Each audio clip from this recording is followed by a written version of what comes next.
Congress టీంకు players దొరకడం లేదని BJP MP Bandi Sanjay అన్నారు. బీఆర్ఎస్ టీంకు సభ్యులున్న నిరాశ నిస్పృహల్లో ఉన్నారని ఆరోపించారు. కరీంనగర్లో బూత్ విజయ్ సంకల్ప అభియాన్ సమావేశంలో బండి పాల్గొన్నారు. 17 సీట్లను గెలిచి టీపీఎల్ కప్లను గెలవబోతున్నామని చెప్పారు. అతి తక్కువ వ్యవధిలో కాంగ్రెస్పై తీవ్రమైన ప్రజా వ్యతిరేకత మొదలైందని తెలిపారు. ఇక రైతుల కొనుగోలు కేంద్రాల్లో వడ్డరాసులు పోసి ఎదురు చూస్తున్నా పట్టించుకోవడం లేదని బండి సంజయ్ మండిపడ్డారు.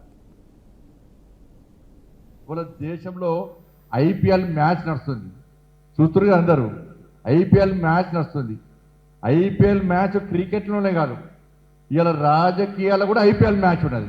ఇవాళ కాంగ్రెస్తో పాటు ఐఎన్డీఏ పేరుతోని కూటములన్నీ వస్తున్నాయి. గుంట నక్క లెక్క వస్తున్నారు.